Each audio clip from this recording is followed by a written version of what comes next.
Harga emas dijangka naik RM500 1 gram tahun 2021. Berita daripada Bank Dunia. Melihat kepada keadaan pasaran emas dunia, Bank Dunia menjangkakan harga emas bakal naik secara mendadak pada tahun 2021 nanti. Jom kita flashback apa yang berlaku pada pasaran emas sepanjang tahun 2019 dan 2020. Harga emas paling tinggi dicatat adalah pada harga 1.556.92 ounce yang bermula pada bulan Ogos, membawa ke bulan September menjadikan ia tertinggi pada 2019. Manakala harga emas paling rendah dicatat pada bulan April dengan harga 1.266.18 ounce. Pada tahun 2020, harga emas menaik mendadak sehingga mencatat harga USD $2,033 ounce pada bulan Julai. Jika anda melihat semula perjalanan pasaran emas sebelum ini, harga emas pernah mencatat nilai tertinggi pada tahun 2011, iaitu dengan nilai 1.920.80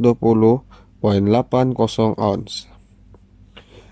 Namun setelah itu, harga emas terus menurun dan turun hingga ke paras harga 1.046.29 ounce pada tahun 2015.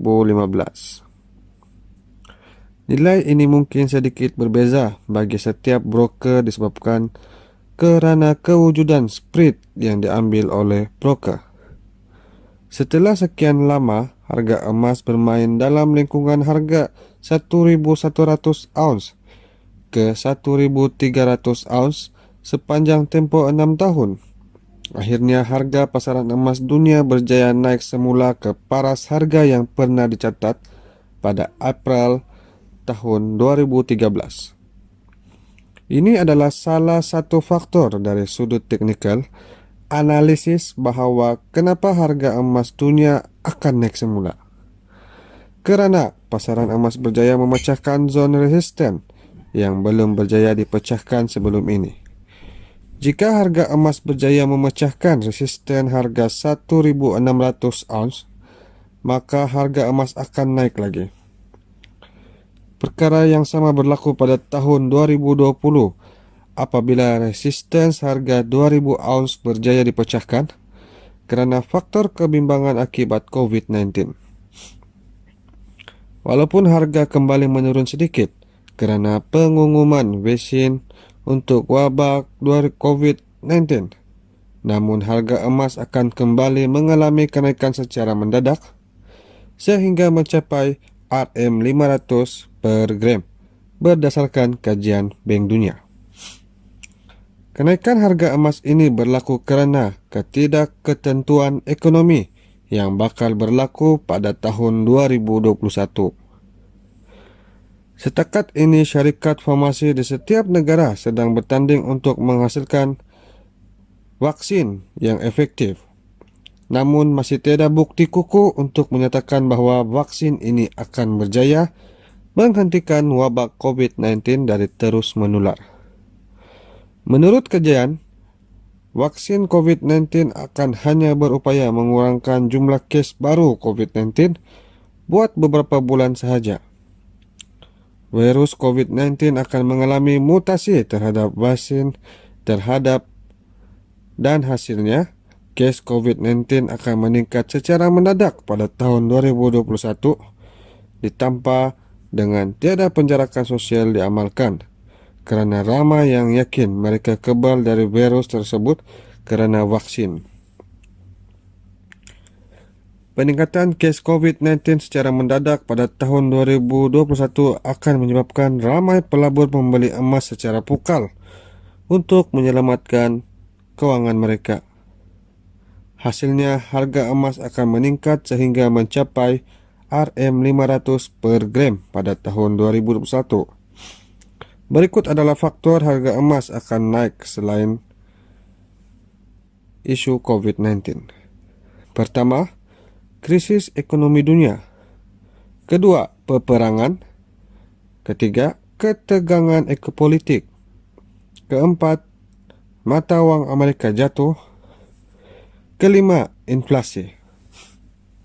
Jika Anda perasan, bermula dari bulan Mei hingga ke September 2019, harga emas berjaya sampai pada harga emas pada tahun 2013 adalah disebabkan pada waktu itu berlaku macam-macam perkara, seperti berlaku serangan pada kapal tangki di Teluk Oman, perang perdagangan antara dua negara besar yaitu China dan Amerika, dan juga kadar faedah serta keadaan ekonomi masyarakat yang lemah. Pada tahun 2020, pemerintahan Donald Trump yang teruk menyebabkan pelabur kurang yakin dengan keadaan ekonomi negara tersebut, ditambah dengan kadar inflasi yang meningkat secara tidak terkawal. Penukaran jawatan presiden kepada Joe Biden pula bakal menyumbang kepada peningkatan harga emas, kerana prinsipnya yang ingin menetapkan agar separuh dari kekayaan dan aset negara disimpan dalam bentuk emas. Disebabkan perkara seperti ini menyebabkan pelabur-pelabur mula lari kepada emas, kerana emas lebih safe haven bila mata wang tak stabil. Selain itu, tahukah anda tahun 2021 ini adalah tahun di mana emas akan naik semula, disebabkan kerana krisis ekonomi dunia yang bakal berlaku. Kitaran krisis ekonomi dunia yang berlaku 10 tahun sekali. Walaupun sedikit terlewat untuk kitaran kali ini, namun kebanyakan pakar analisis menyatakan bahawa ia akan berlaku sepedunia pada tahun 2021 ini. Sebelum ia berlaku, segala pasaran saham dan pasaran mata wang akan terus naik tinggi hingga cecah satu paras tertinggi. Dan selepas itu krisis berlaku dan semua pasaran saham dan mata wang akan jatuh. Maka pada waktu itulah pasaran emas akan melompat tinggi sehingga RM500 per gram. Pada waktu itu ramai yang akan beralih kepada emas disebabkan kerana emas merupakan sumber bumi yang safe haven. Pada waktu ini pun sudah ramai yang cakna dengan pelaburan emas fizikal, dan ada yang sudah mula membeli emas, tidak kira perhiasan atau berbentuk bar dan siling untuk simpanan mereka akan datang. Sudah tentu bagi pelabur emas tahun 2021 ini adalah masa keemasan mereka untuk mendapatkan keuntungan dalam pelaburan mereka. Setelah sekian lama mereka membeli dan menyimpan emas, setelah harga emas turun dan kini bakal memuncak semula, terpulang pada pelabur itu sendiri sama ada ingin menjual emasnya pada tahun 2021 ini, yaitu ketika harga emas mencanak naik, atau terus menyimpan untuk 10 tahun yang akan datang pula.